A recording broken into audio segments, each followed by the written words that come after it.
Podemos entrar aí nas suas casas? Se vocês permitem, agradecidíssimo. O desejo sempre é de Deus e saúde, alegrias e vitórias em suas vidas e de seus familiares. Hoje é domingo 17 de novembro de 2024. Graças a Deus, a edição número 3 do programa de entrevistas Podcast Liberados, um talk show diferente. E agora no comando mundial da Rede TV, da ousada emissora que eu reiniciei minha carreira em 2000. Bem, brasileiras e brasileiros, minhas únicas vossas excelências, pelos aplicativos Smart TVs, LG, Samsung, iOS, Android, no comando da Sul TV, chegamos agora a qualquer lugar do mundo, em todos os canais abertos e fechados, Sky, NET, Claro e pelas redes sociais. E como sempre, junto comigo, a brasileira, a guerreira, a mulher acima da média em tudo o que ela faz, especialmente aqui em Brasília, no Senado Federal. E exatamente, amiga e irmã Leila, nessa semana, quarta-feira agora, 20 de novembro, o Dia da Consciência Negra. Pois é, e tão emblemático, né? A gente entrevistar uma mulher incrível como a nossa ministra da Igualdade Racial, a ministra Aniele Franco, com tanta história que eu estou super motivada, super feliz.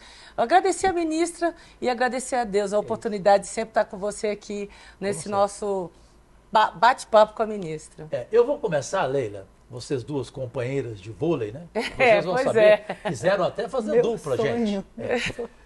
Ministra Aniele Franco, eu até brinquei contigo antes, mas é verdade, eu assistindo a um show da minha paixão, que é a Nina Simone, a jazzista, eu fiquei lembrando de ti, em função do brilho de cada uma. Para quem não sabe no Brasil, em 2023, a revista Time escolheu a ministra Aniele Franco como uma das 10 mulheres mais influentes do mundo. E ela foi a mulher do ano nesse prêmio. É a revista Time, entenderam? Nesse ano, de novo, a revista Time a escolhe como uma das 100 mulheres mais influentes e entre as 100 mulheres que podem moldar o futuro do Brasil. Olha, primeiro, uma honra estar com vocês aqui, assim, de verdade. Eu acho que a gente se reconhece e se fortalece na luta e na troca do diálogo, né? É uma honra inenarrável, assim, Leilinha, principalmente porque, brincadeiras à parte, eu amo muito os dois, mas como eu sou a fã do vôlei, o senhor sabe, esse carinho de ter crescido assistindo essa mulher jogar e jogo vôlei desde os meus 8 anos de idade. Eu não sei se eu sou tudo isso, assim, de verdade. Claro que é. Mas eu sei que a gente tem batalhado muito. E isso é um reconhecimento que eu fiquei muito orgulhosa, sabe? De estar ali nessas duas listas em 2 anos consecutivos. E na verdade, o orgulho é de todas nós, ministra. Não é só da ministra Aniele, da mulher, da mãe, da filha, que a gente já estava conversando aqui antes do programa, mas é um orgulho para todas as brasileiras ter você, né, figurando nesse cenário internacional como uma grande referência. Mas voltando um pouquinho à história, como você falou que foi uma atleta, foi uma atleta e através do esporte a sua vida foi transformada porque você morou nos Estados Unidos para estudar. E eu queria, assim, da mesma forma que o esporte mudou a sua vida, mudou a minha vida através da educação, de tantas outras oportunidades, conta um pouquinho pra gente como é que foi essa trajetória, porque você saiu do Brasil muito cedo para estudar outro país, enfim, com o apoio da família, mas a gente sabe da importância do esporte na vida de muitos jovens. Eu queria que você falasse um pouco da tua trajetória. Claro, eu começo a jogar com 8 anos na Maré, e aí o técnico do Vasco passou e me viu jogando e me chamou para um teste. Eu fui fazer esse teste com a minha irmã e com meu pai. E aí depois eu fiquei ali fazendo carreira, Botafogo, Flamengo, enfim, Vasco. E peguei a seleção carioca, cheguei a ser convocada para a seleção brasileira sub-15, mas fui cortada. Mas assim, o esporte sempre me motivou muito. E aí nesse ano que eu estava quase desistindo, eu falei, gente, vou desistir do esporte, não quero mais saber. Na final, Botafogo e Flamengo, veio um técnico dos Estados Unidos e assistiu o jogo e deu 2 bolsas, uma para mim e uma para uma amiga minha que também ganhou comigo aquele torneio, né, que era o Carioca. Fomos morar no Texas, ainda com 16 anos. Eu chego lá no final desse ano que eu botei 16. E fico lá dos meus 16 para 17 até 28 anos, quase 29. E joguei em algumas faculdades lá. Entrei pelo Texas, mas depois fui para Carolina do Norte, Louisiana e Flórida, onde eu consegui fazer a faculdade, né, de inglês e jornalismo, mas tudo jogando, tudo que o esporte que me deu, assim, de bolsa de estudo, de pagar onde morar e tudo mais. E depois eu faço também o mestrado em inglês e jornalismo pelo esporte. E aí volto pro Brasil um pouco depois, aí continuei só jogando as peladinhas né, que são aí rituais brasileiros, eu diria. Com as minhas amigas também, que jogaram comigo desde nova e tudo, mas assim, se não fosse pelo esporte, eu jamais teria saído, Cajuru, tipo, nunca teria saído da Maré e conhecido tantos outros países, tido essa oportunidade de estudar e me formar a pessoa que eu sou, assim, né? Tipo, minha mãe e a Mari, meu pai, ralaram muito para que eu pudesse ir, porque a gente morava na Maré, no Conjunto Esperança, a gente não tinha condições de pagar visto, bolsa de estudo e tal. E meus pais começaram a vender sapato, começaram a vender sacolé na Maré, começaram a vender roupas. A minha irmã começou a trabalhar extra de babá, de educador, enfim, várias outras coisas, para que eu pudesse juntar aquele valor inicial, porque as outras passagens eles dariam, mas aquela primeira não. E foi assim que a minha vida foi transformada pelo esporte, pela educação. E o que o esporte... desculpa. Não, só uma curiosidade, Leila. A diferença da idade sua para a Marielle, qual é, Aniele? 5 anos. 5 anos. 5 anos, isso. Não, é só para voltar nessa mesma pergunta, hoje, o que você enxerga que o esporte contribuiu para o cargo que você exerce hoje, para os desafios? Porque a gente sabe que o esporte, as pessoas acham que o esporte é só diversão, né? Mas a gente sabe que o esporte é o lidar com as diferenças, é respeitar a opinião do outro. E na tua posição hoje, o que o esporte agrega, de fato, para a tua missão? Sim. Eu fui forjada em cima do trabalho coletivo, né? Mesmo sendo capitã vários anos, tanto aqui e lá.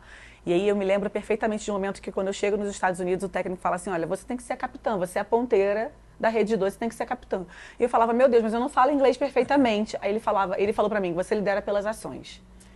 E foi como eu me criei, assim, né? Tipo, minha mãe e meu pai sempre ensinaram a mim e a minha irmã que independente de quem esteja à sua frente, você tem que tratar com humildade, com empatia, com respeito. Graças a Deus, a gente foi criada muito indo às missas aos domingos, foi criada também muito com família e tudo mais, então esse respeito sempre houve. Então, mesmo que muitas das vezes eu não concordava, eu tinha que saber falar aquilo. Então, o esporte me deu tudo. Além da educação, né, a formação que eu tenho hoje, o jogo de cintura para saber jogar em time também, coletivamente, porque às vezes não é fácil. A gente sabe, vocês estão na política há muito mais anos do que eu e sabem que às vezes as pessoas pensam diferente de nós e às vezes desrespeitam ou não querem dialogar. E eu tenho conseguido, graças a Deus, aqui à frente do Ministério, mostrar que o diálogo é a melhor solução. Por mais que a gente tenha diferenças, por mais que a gente seja de um lugar X ou Y, isso que o esporte me deu, disciplina, entendimento de coletividade, me deu cada vez mais a responsabilidade de que, olha, se isso aqui depende de mim, eu tenho que fazer, eu tenho que liderar e tenho que tocar. E é como um jogo de vôlei, né? Seja na quadra ou na praia, é o que eu tento fazer, assim, sempre com as minhas amigas do tipo, a gente está aqui para se divertir. Óbvio que no trabalho não é isso, mas ali, à frente de qualquer que era o time, né? Qualquer que fosse o time, perdão, eu falava, vamos jogar e vamos brincar. O que vier, veio. Então...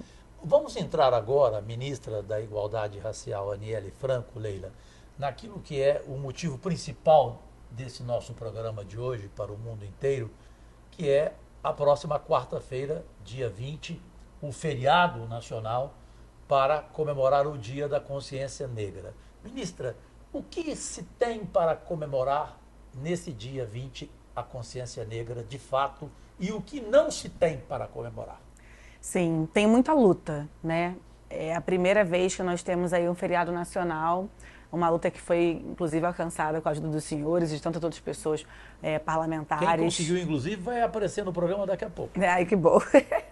Mas a gente está muito orgulhosa dessa incidência, porque muita gente fala assim, mas por quê? Qual é a diferença? Só novembro, só um dia.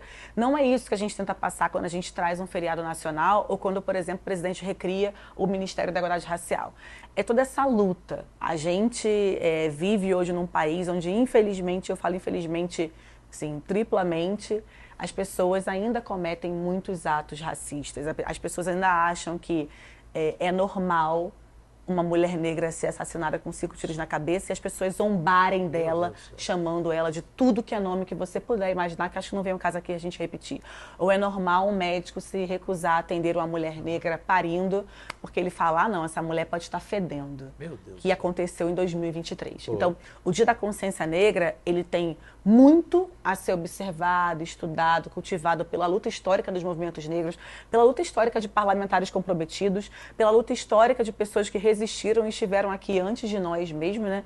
Mas também tem muito a se observar, a comemorar pela resistência desse povo que luta diariamente, assim. Acho que eu sou fruto disso, eu sou fruto de ver meus pais trabalhando muito, sou fruto de ver meus pais cuidando para que eu e minha irmã entendêssemos que, olha, vocês nasceram na favela da Maré, vocês são 2 mulheres, meninas negras, né, então, na época, e vocês precisam estudar.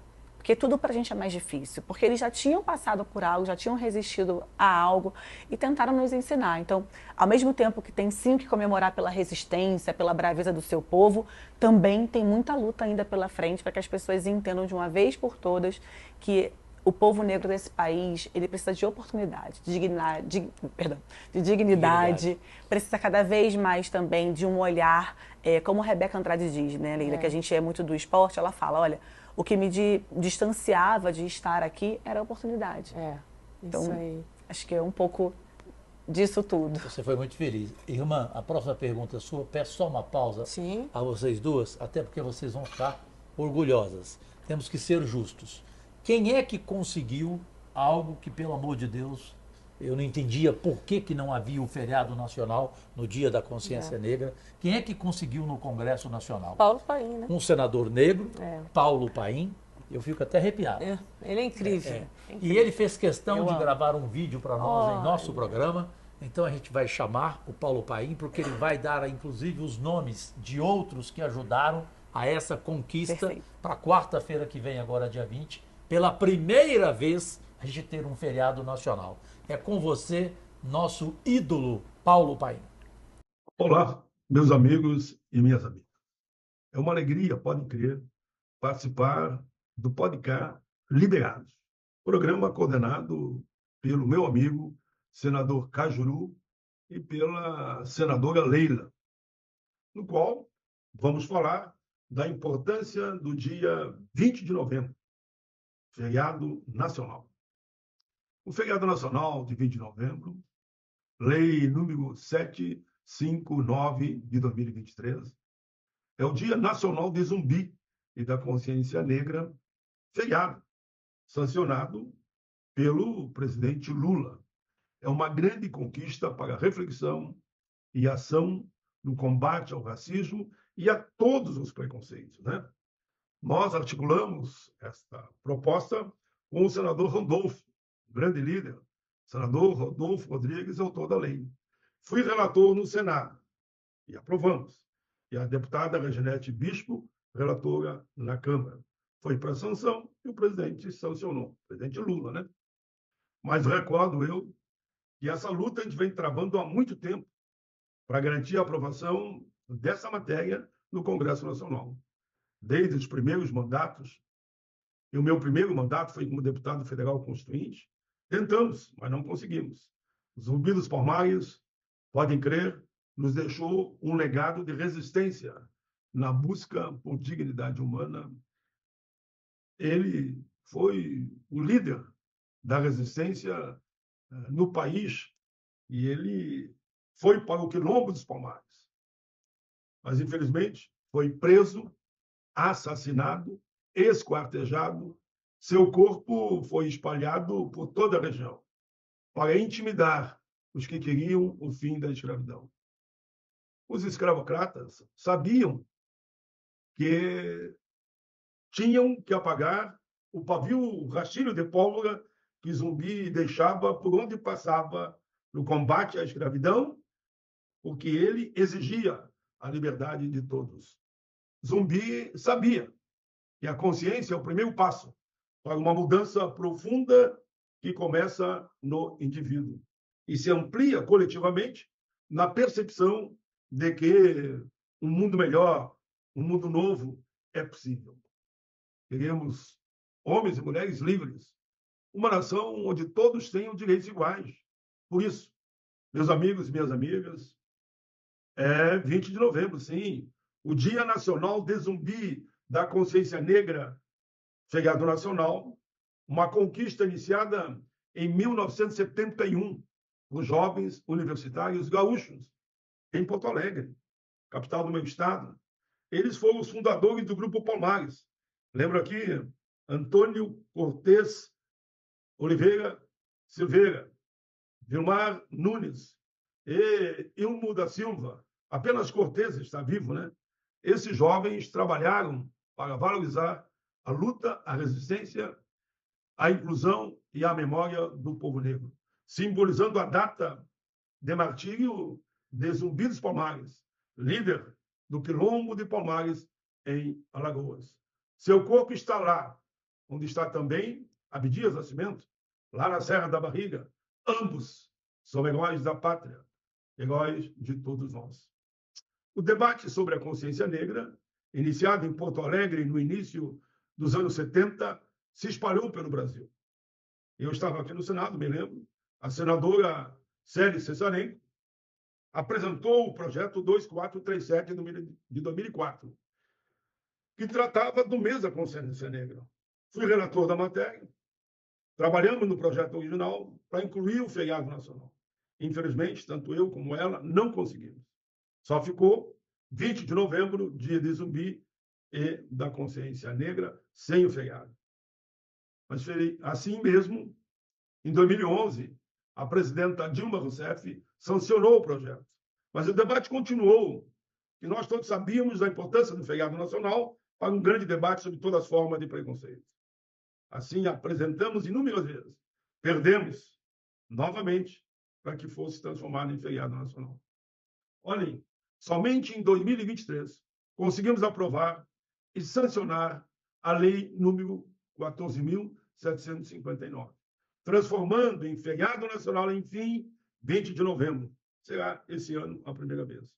O presidente Lula sancionou o projeto, repito, foi de autoria do senador Randolfo Rodrigues. Eu fui relator, convocado por ele no Senado, e a deputada Reginete Bispo foi, por indicação minha, relatora na Câmara. Aprovamos. E assim, graças a esse trabalho coletivo de gerações, celebramos o primeiro 20 de novembro como feriado em todo o nosso país. Hoje, pode ter certeza, temos falando de um feito histórico, feriado nacional de Zumbi dos Palmares. Já se tem alguns nomes, e destaco outros: Benedita da Silva, Carlos Alberto Caó, Edmilson Valentim, e esse que vos fala, que fizemos parte da bancada negra na Constituinte. Meus amigos e minhas amigas, por uma questão de justiça, lembro aqui que desde a Constituinte, ao longo desses quase 40 anos que cheguei no Congresso, a bancada negra apresentou e reapresentou, e sempre foi derrotado a proposta de feriado nacional em Zumbi, data de Zumbi dos Palmares. Fomos derrotados, mas não desistimos. Quantas e quantas vezes, ao argumentar que esse dia deveria ser feriado nacional, falávamos do grande líder Martin Luther King, nos Estados Unidos, que foi assassinado covardemente na sua luta pelo fim do racismo. Lá também é feriado. Seu nome virou símbolo da liberdade no seu país e no mundo. Hoje podemos dizer que Martin Luther King, Nelson Mandela, Abdias Nascimento, Zumbi dos Palmares podem bater os tambores lá no alto, pois o sonho se tornou realidade no Brasil. Assim, amigos, quando lembramos dos heróis da pátria no Brasil, haveremos de lembrar sempre de Zumbi, Abdias, os lanceiros negros no Rio Grande do Sul, João Cândido, o almirante negro, e tantos outros que deram suas vidas pela liberdade e pelo fim da escravidão. Fiz aqui uma pequena retrospectiva até chegarmos a esse grande dia, que é 20 de novembro. Viajamos no tempo, percorremos um caminho de mártires e heróis. Mas agora, quero falar sobre o que estamos vivendo em pleno século XXI. E as perguntas que faço a vocês que estão nos assistindo, mas façamos também a todos nós. Como estamos enfrentando o racismo estrutural no nosso país, as desigualdades e a exclusão social que persistem em nosso país. Por quê? Por quê? É a pergunta. Como podemos fortalecer nossa conexão espiritual e resgatar nossa utopia de um país mais justo e humano, tão sonhado por Zumbi? Precisamos de um verdadeiro programa de crescimento, desenvolvimento, de inclusão. É um dever de todos nós combater o racismo e as desigualdades sociais. Isso tudo requer políticas públicas que realmente melhorem a vida das pessoas. Mas o que são políticas públicas? Alguém poderia até me perguntar.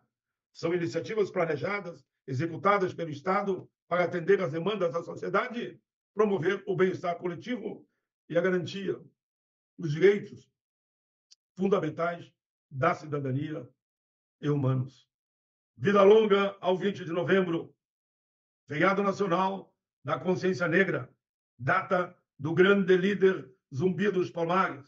Cortaram tua carne, despedaçaram seu corpo, sufocaram sua alma, mas não enterraram tua memória, tua história, tua verdade, teu quilombo. O sangue das tuas veias, Zumbi, banhou a terra e se fez luz nas estrelas. E no presente, o caminho dos que lutam, os que ousam e se revelam, é iluminado por esse feixe que brilha em nossos olhos e que faz nossos corações baterem fortes, como tambores em nossos sonhos. Ontem, um sol nascente, um lampejo de resistência. Hoje, o grito que não se cala. A justiça que reluta e a boa luta de nós outros em busca de respeito, de dignidade. Quilombo de agora, Palmares, feito de amor e de amorosidades, de paz e solidariedade. Acreditar e estender a mão ao outro, construindo um mundo de fraternidade. A liberdade nos guia, trazendo esperança e seus esperançares, enquanto a consciência pede passagem. A igualdade desponta em novos ares com a força eterna do grande líder Zumbi, Zumbi, Zumbi dos Palmares. Esse é o Paim, minha irmã Leila. Maravilhoso. Eu sou suspeita para falar do Paim. Eu também, Paim gente. É Eu uma também. referência. Paim é um dos senadores do Rio Grande do Sul, onde a gente teve a oportunidade de uma diligência logo após as enchentes. Sim. Um ser humano ímpar, né? Coração, a dedicação, o espírito coletivo. Muito. Assim, é só uma inspiração para nós na casa. Referência. Ele É é. você. Bom, Anne, deixa eu perguntar uma coisa, assim, Gostei sempre... do Anne. É porque nos tratamos... Desculpa, ministra, volta à realidade. Imagina, pelo amor de Deus. Pois é, ministra. Voltando agora para a sua realidade como está no Poder Executivo. Sempre foi uma das prioridades, sempre foi uma pauta dos governos, né, Dilma e o governo Lula, essa questão de retornar com o Ministério da Igualdade Racial. E fizeram isso. Então, hoje é um grande desafio para você, né, enquanto mulher, estar no Executivo, né, uma das poucas mulheres dentro do governo, como assim a gente enfrenta no Congresso Nacional? E numa pasta que a gente sabe que é fundamental para o desenvolvimento social do país. Aí eu pergunto a você, qual que é o seu maior desafio, como você enxerga o seu maior desafio, como seu maior desafio à frente dessa pasta, e o que você planeja para os próximos 2 anos, porque são 2 anos muito decisivos também para o governo. Claro. Em relação aos desafios, eu tenho dividido em 2 partes, né? O primeiro é a gente conseguir priorizar as emergências do povo negro. Então, foi um desafio muito grande para mim, Leila, quando a gente chegou aqui. Eu lembro ainda na transição, eu chamar a Esther, chamar a Anísia, sentar com o Padilha e falar assim, gente, a gente tem que priorizar, porque tudo é muito transversal à frente do Ministério da Igualdade Racial. Então, a Aniele ou o Mir não consegue fazer sozinho. Assim, que bom que a gente é atleta e joga coletivamente. Claro. Mas, por outro lado, é exaustivo, assim, né? De você precisar sempre pedir e estar em contato com pessoas que precisam falar assim, nossa, eu tô sensibilizado, vamos nessa. Então, esse foi um desafio inicial, porque tinha saúde, educação, emprego, enfim, segurança pública, quilombos, tinha um monte de coisa que a gente precisou priorizar e assim a gente fez. Então, o ano passado inteiro, esse foi um grande desafio. E a outra parte, que aí é um lado mais pessoal, que é a Aniele que vem da Maré e que senta na cadeira de ministra tem muitos sonhos.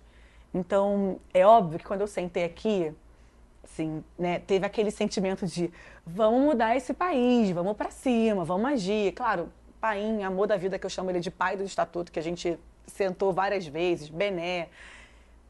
E não é no nosso ritmo, né? Assim, não é sempre na hora e quando a gente quer. Então, é combinar um pouco da realidade, mas sem perder também aquele sentimento utópico de uma menina que vem da Maré e que sabe o que é passar fome, que sabe o que é pegar ônibus lotado, que sabe o que enfim, sofrer com a violência. Vários tipos de violência, exatamente. Então, esses dois desafios ali foi o que eu mais identifiquei e tenho escrito muito sobre. Para os próximos 2 anos, eu acho que a gente tem uma missão de deixar esse legado, deixar essa gestão com políticas que não sejam apenas política de governo, e sim políticas de Estado. Eu acho que esse é o meu maior sonho. Quando a gente consegue bater recorde em titulação de quilombos, isso para mim me dá um orgulho danado. Quando a gente consegue renovar, né, a lei de cotas nas universidades, porque eu sou fruto disso também, dessa política pública. Agora a gente na luta pela lei de cotas ali no concurso público e tantas outras coisas. Então, a gente tem, na verdade, a equipe, né, esses objetivos de 25 e 26. A gente está agora no Novembro Negro, que tiveram, assim, algumas entregas importantíssimas, né? Pensando desde comunicação à saúde da população negra. Então, é um trabalho contínuo, assim. Não tem como a gente falar, olha, esse ano é só isso. Não, porque, primeiro, que a gente sempre é invadido por casos de racismo, infelizmente. E de ter que agir, de ter que acolher, de ter que tocar demandas, de ter que ir no MP, de ter que ir no Ministério da Justiça, etc e tal. E segundo, porque é um ciclo contínuo que precisa ser cuidado, assim. Então, quando a Aniele não estiver mais aqui, eu espero que outras pessoas que entrarem também cuidem com muito carinho, com muito afinco, de maneira transversal, sabe? Eu acho que tem um pouco disso e que fique para as outras gerações, não só para os ministros e ministras que virão, né, para os próximos governos, mas para as gerações mesmo, que as pessoas possam olhar para a gente, se reconhecer e se sentirem acolhidas. Ministra Aniele, você nasceu vitoriosa, você vai realizar esse sonho, pode Obrigada. ter certeza, tá? Olha aqui, eu fico feliz porque estou ao lado de 2 mulheres medalhistas, né, premiadas mundialmente. Nós falamos da revista Time em 2 fatores históricos para o nosso país que, de repente, muita gente nem sabia. Há um outro também aqui que eu queria levantar, Leila. Uma norte-americana ativista das mais incríveis, que eu inclusive ali, a Angela Davis. Sabe quem escreveu a orelha do livro dela? Pois é. Escolhida. Como é que foi isso para você? Nossa, foi incrível, Cajuru. Olha, eu me senti realizada, assim. Você sabe que antes de eu ser escolhida para escrever aquela orelha ali, para a autobiografia da Ângela, eu estive com ela em um evento e também com a companheira dela na universidade que elas lecionam, né, na Califórnia, falando sobre a minha irmã. E aquele dia eu me arrepiei tanto, porque eu que ensinei e apresentei Angela Davis para minha irmã. Mesmo sendo a mais nova, como eu morei fora há muitos anos, eu trouxe Panteras Negras, aquela coisa toda que eu vi em Carolina do Norte, para minha irmã. E depois eu estava ali sentada na casa da Angela Davis, depois de um evento com a Angela Davis, e aquilo para mim era a demonstração do tamanho da minha irmã, mas ao mesmo tempo também a importância que essa pauta estava tomando, assim. Eu não acreditei quando eu fui escolhida, quando elas me mandaram um e-mail, quando a editora falou comigo e tal. Hoje, eu ainda a Ângela não tem WhatsApp, mas eu ainda troco um pouco com a companheira dela pelo WhatsApp, muitas vezes, quando aconteceu agora o júri da Mari, então ela mandou mensagem e tudo. Mas era um orgulho tão grande, assim, Claro. Aquele dia pra mim foi como se eu tivesse... E de fato foi, sabe quando eu conheci, tipo, a Ana Moser e a Leila? Eu tava conhecendo ali, de verdade, assim, alguém que eu admirava, que eu só tinha, né, tido contato na universidade, eu tava ali, ao lado dela, foi incrível. Foi incrível mesmo. Leila? É muito bacana ouvir, né, a ministra, a empolgação dela. Obrigada mais uma vez, ministra. Mas assim, você também é escritora. Sim. 2 livros. Sim. É o primeiro último Carta agora, para a Marielle, né? Exatamente. Me fala um pouco da elaboração Claro. e o objetivo desse livro. E aproveitando essa boa pergunta da Leila, o que te mais emocionou no que você escreveu Carta para a Marielle? Meus pais. Ter acompanhado minha mãe e meu pai escreverem diariamente sobre a minha irmã foi muito duro. Por isso que eu decidi fazer o Cartas para Mari. Porque eu via a minha mãe, ainda tem muitas cartas da minha mãe que a gente nunca publicou. A minha mãe, ela ia manchando os papéis de tanto que ela ia chorando e escrevendo. E eu só coloquei algumas ali, né? Tava começando e tudo mais. Mas olhar para eles, muitas vezes, domingo, depois da igreja, sentado, escrevendo, aquilo, eu falei, eu preciso eternizar isso de alguma maneira. E o minha irmã e eu, já era mais um sentimento de luta ali. Já foi mais em diário, eu diria, sabe? Porque aconteceram muitas coisas quando mataram a minha irmã. Desde, né, ela não estar mais aqui, mas também a tentativa de assassinarem também a Mari na reputação e na memória. Então, esse segundo livro tinha mais esse sentido, assim, esse significado para mim no todo. Mas acho que ambos os livros retratam um pouco da realidade da família, do como foi essa perda e do que ficou também pra gente, sabe? Sem dúvida.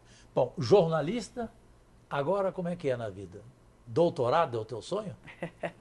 Tô quase realizando, né? Tomara que a minha orientadora esteja me assistindo e fale assim, nossa, como ela trabalha. Porque eu realmente preciso qualificar ano que vem, até o meio do ano.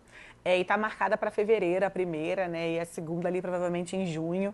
E defender no final do ano que vem. Eu entrei no doutorado com uma linha de estudo para professoras de inglês, aquisição de segunda língua, defensoras de direitos humanos. E agora eu mudei totalmente o projeto do ano passado para cá, para trazer um tema que também os senhores conhecem muito bem, que é a violência política, que a gente, né, infelizmente, tem enfrentado no nosso país. Então, eu espero defender e trazer aí mais um diploma, se Deus quiser, no final do ano que vem.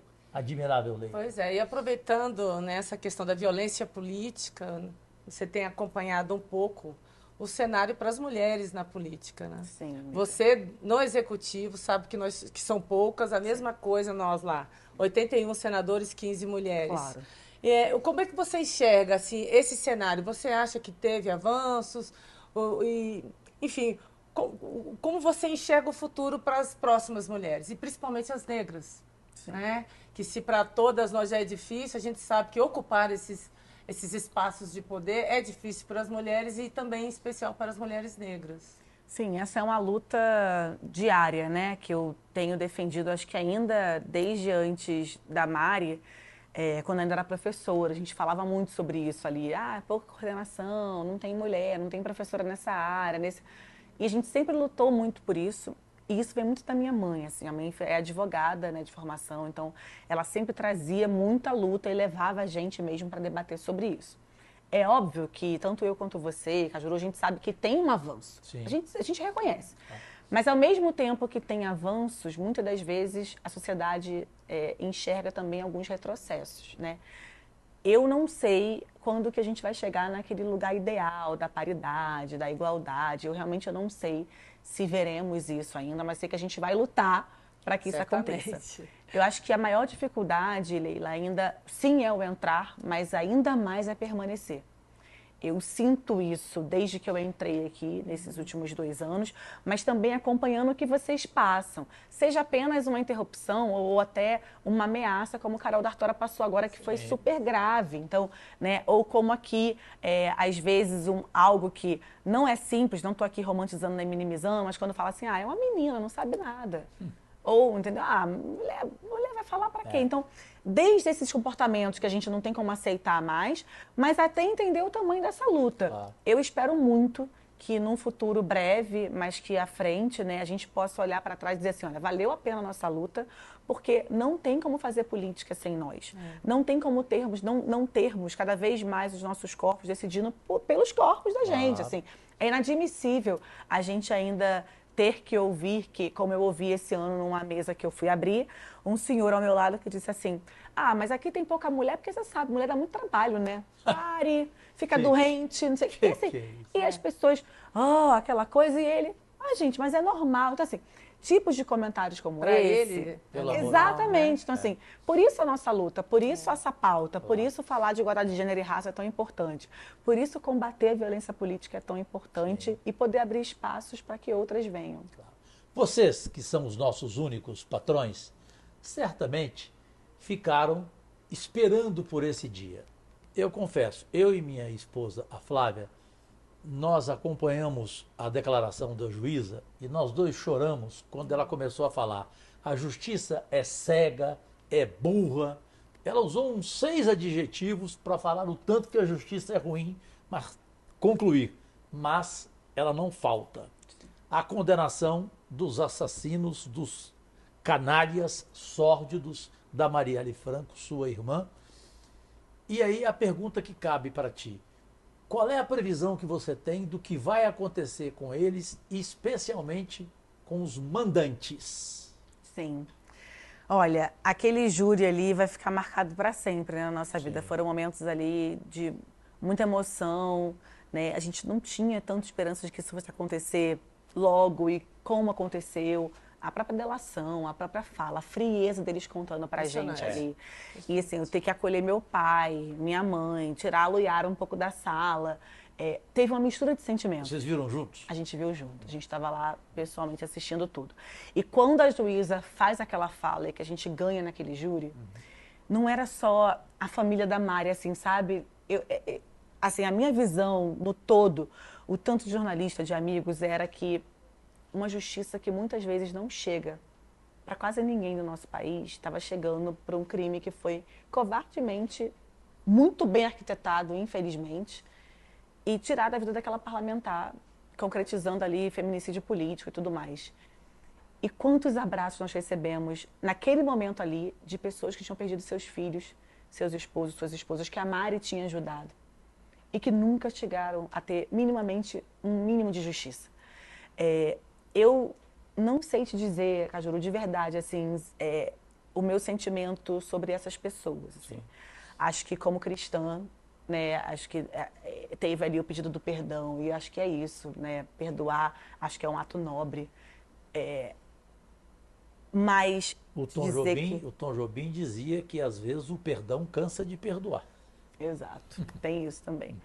Mas eu te confesso que eu espero que os mandantes tenham a mesma sentença, o mesmo tratamento do que eles tiveram, porque se não fossem ele dirigindo, se não fosse, né, o Elcio dirigindo, não teria acontecido. Se não fosse alguém que pensasse e planejasse, também não teria acontecido. Então, assim, eu acho que todo mundo que está envolvido, né, para a gente foi uma surpresa, né, ter essas 3 pessoas ali supostamente, né, se concretizar presas, pessoas que a gente já tinha tido contato, né, principalmente o delegado, mas eu sigo na esperança de que a justiça será feita. Começou e agora eu espero que também a gente consiga com os mandantes. Se Deus quiser. Irmã Leila. Bom, você acha que a federalização do caso, eu tenho uma curiosidade, né? Porque eu vi comentários da família naquele primeiro momento, assim, sendo até contra, né? Sim. Duvidando que poderia dar prosseguimento ao caso, né? A elucidação do caso. Você acha que essa foi a mudança na rota para a gente chegar aos assassinos, aos mandantes? Leila, não tem como a gente não reconhecer o trabalho que foi feito antes por todo mundo que saiu. O trabalho da Defensoria, do Ministério Público. Nós éramos contra, sim, naquele momento político que estávamos vivendo, da federalização, porque tínhamos pessoas à frente de cargos que zombavam da Mari. Sim. E zombaram muitas vezes. Então, eu diria que sim. Não, sem esquecer quem veio antes e quem trabalhou antes para que isso acontecesse, mas eu acho que a mudança que teve, né, em 22, e a entrada da Polícia Federal, de tantas outras pessoas que ajudaram, foi, sim, fundamental para que a gente chegasse onde chegamos. Perfeito. Sem dúvida alguma. Bem, Leila, a gente vai chegar ao final da nossa primeira parte, vem aí o menor intervalo da televisão brasileira, e vamos deixar aqui alguns assuntos. Eu, por exemplo, depois de ouvir do presidente Lula o orgulho que ele tem da ministra Aniele Franco, eu quero saber dela, porque eu sei que há uma empatia entre os dois, né? De admiração e tudo, né? E quando que a gente imaginava, depois dos últimos 4 anos do governo anterior, que a gente teria o Ministério da Igualdade Racial, Ministério da Mulher, né? Terrivelmente. Voltar então, do esporte, da cultura. Isso. Então, que perguntas que você quer deixar para a gente voltar? Bom, eu não posso parar de elogiar o seu trabalho, a sua atuação, essa frente, né? A gente estava falando da população quilombola, né? Que é fundamental para a preservação da nossa cultura afro-brasileira. Eu acho que existem algumas demandas para essa comunidade que eu queria que você falasse um pouco para a gente o que está sendo trabalhado e quais são os desafios com relação aos quilombolas no país. Perfeito. Com certeza, com muito prazer.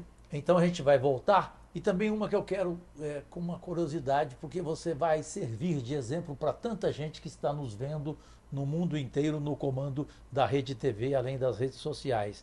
Uma mulher favelada, pobre, negra, chegar aonde você chegou. Então, quer dizer, você poder dizer para essas pessoas, vocês têm esperança, né? Aliás, por favor, nunca percam a esperança. Tem aquela frase linda. Um homem vem e diz, pronto, perdi a esperança. Deus vem e responde, pronto, perdi um homem. Então, esperança é tudo. Sim. E na voz da Aniele isso vai ser muito importante. Nós voltamos, portanto, já.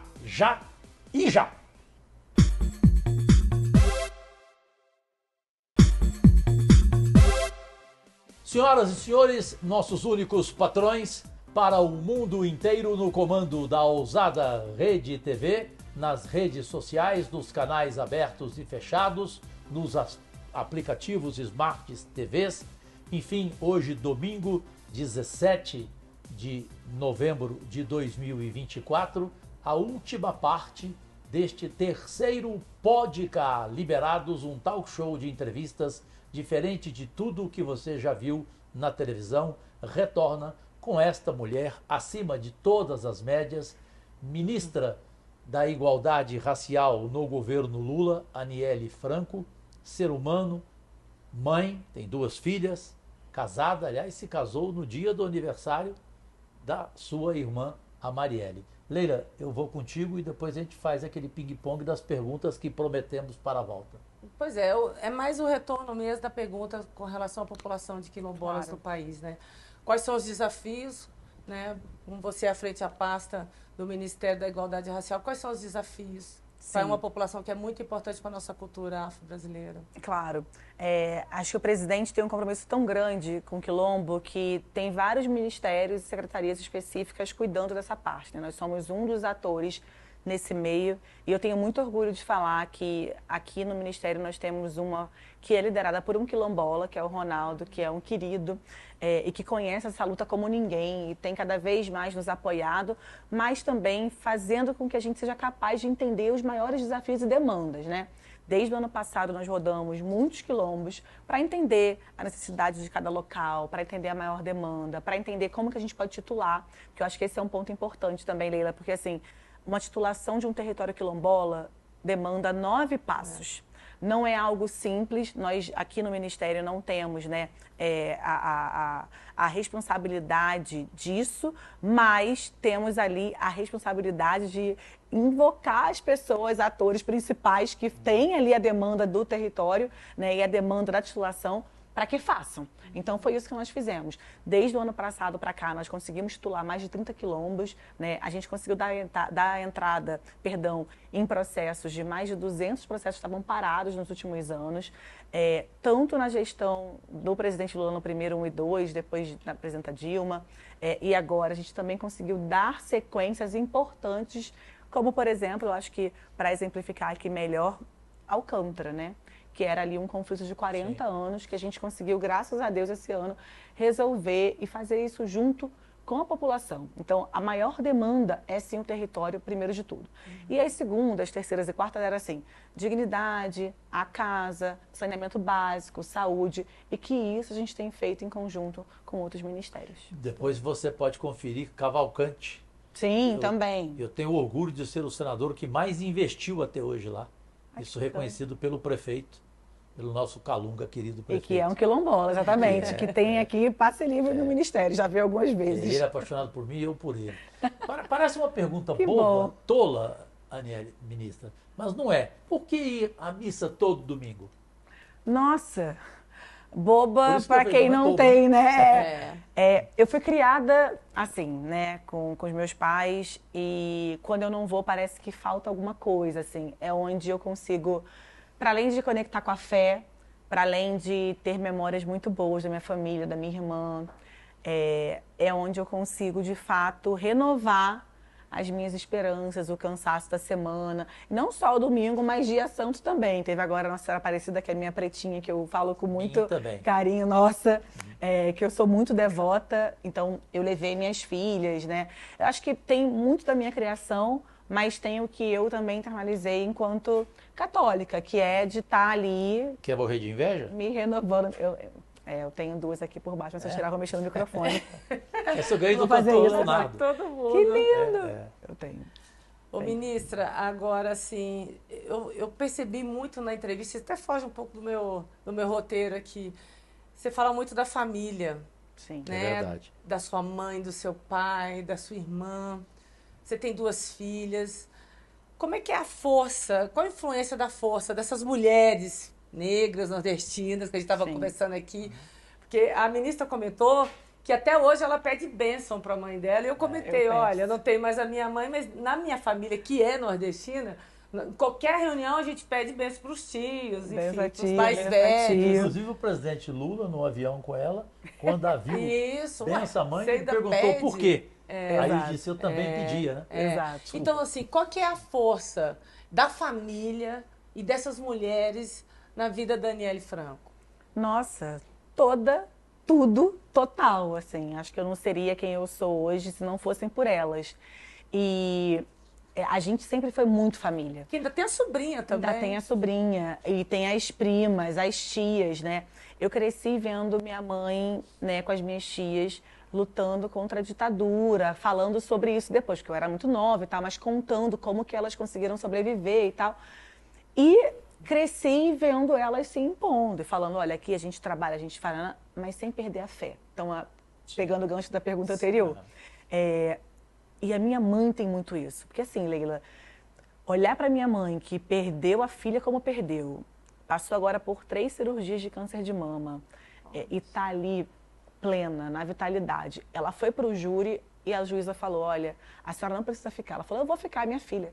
Assim, todo mundo deu uma risada, como tipo a Jurua fez agora, porque todo mundo se espanta, mas ela é muito forte.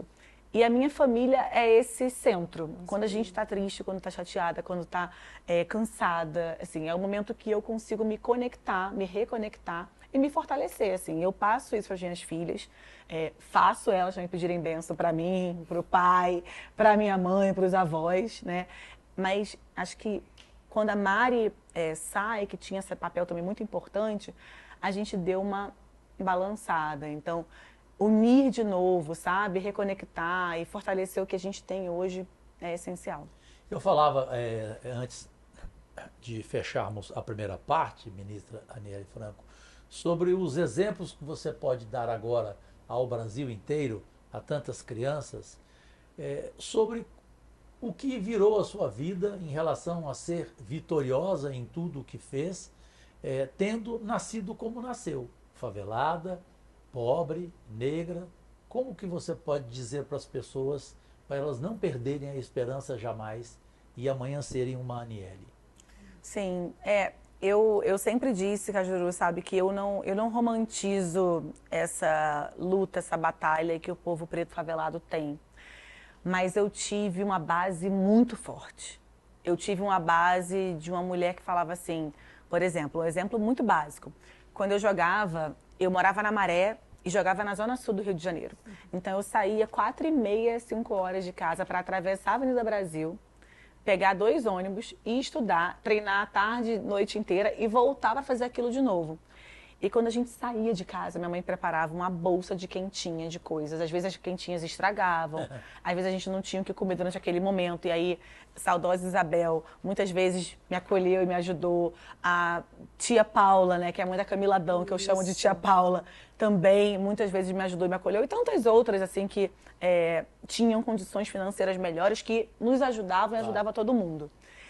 Mas eu tô dizendo isso porque, assim, se eu não tivesse essa base e a minha mãe não demonstrasse pra gente que, olha, hoje a gente tem isso aqui para comer. E a gente vai sentar e vai dividir e você vai levar isso aqui. E quando voltar, se não tiver, a gente vai comer isso aqui de novo. Então ela liderava pelo exemplo. E ela falava, olha, aqui é errado, isso aqui é violência, isso aqui é droga, isso aqui... Então você não pode. Se você quer ser alguém, Sim. então, assim, eu acho que, não sei se eu estou conseguindo me fazer muito Tá, clara, totalmente. mas ela Totalmente. me dá, a esperança vinha de uma criação que ela me fazia ter essa esperança. Eu tenho muita esperança de dias melhores para todo mundo que hoje está na labuta como eu estava e como eu estou, só que de maneira agora diferente. Mas, ao mesmo tempo, eu acho que isso é um papel nosso também. Para além da criação, é um papel de quem está no poder, de quem está nos governos, de quem está à frente de cargos, que pode olhar lá e falar assim, gente, vamos mudar. Eu canso de ver o trabalho que vocês fazem. Assim, quando eu entrei na Ceilândia, quando eu voltei na Maré, as pessoas falaram, você vê aqui, claro que tem que ir, claro que a gente tem que estar no campo, ajudando, entendendo, fazendo, para que as pessoas não percam essa esperança, porque é muito importante. Eu gosto muito do que eu faço, mas... Tem prazer, né? Claro. É, A gente muito. tem Nós, esse- né? Ô, ministra, você Irmã, até... só para Sim. aí Começou fica essa pergunta a sua para manifestação. depois, só para não perder o time. Chegou aquele momento. Qual? Defina em uma palavra. Ixi, gente, e agora?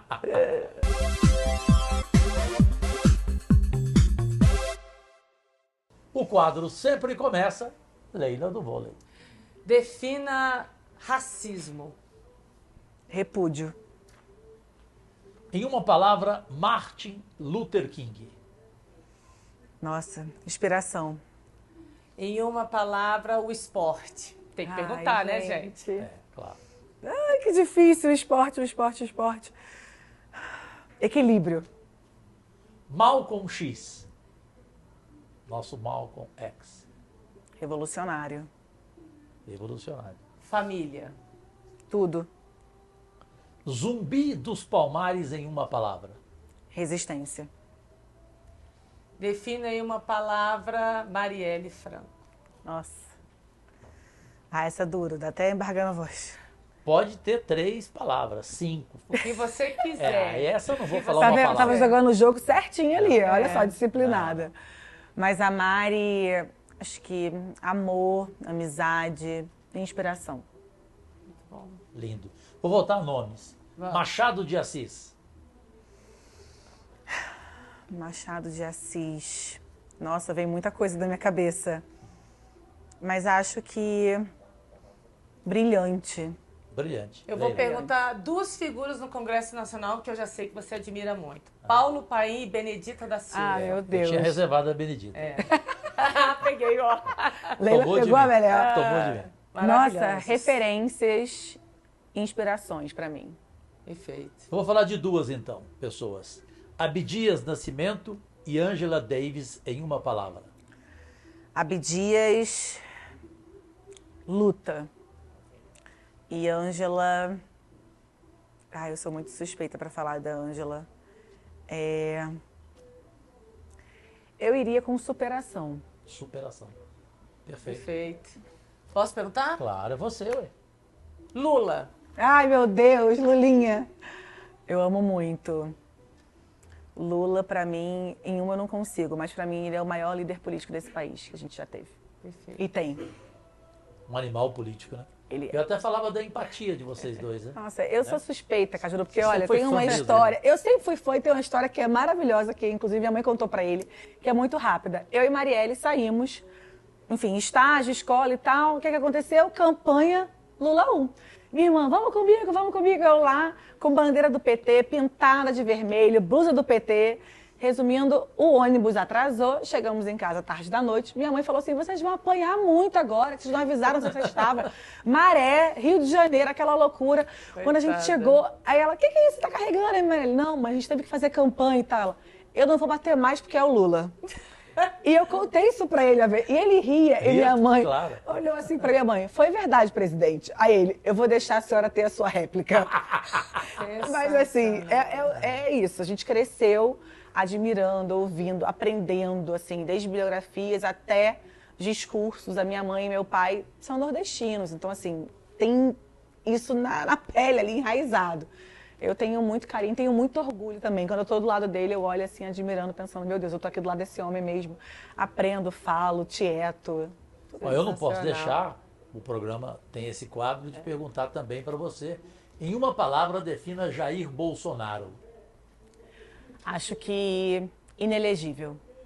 Bom, em uma palavra, não sei se o meu, né, ele é meu chefe, né? Se ele vai não finalizar. sou chefe nada. Eu já se sei ele vai até, finalizar, eu já sei até o que você vai fazer. Define em uma palavra a mulher, Aniele Franco. Sabia. A mulher, a ministra. Se você puder definir uma palavra, Aniele Franco.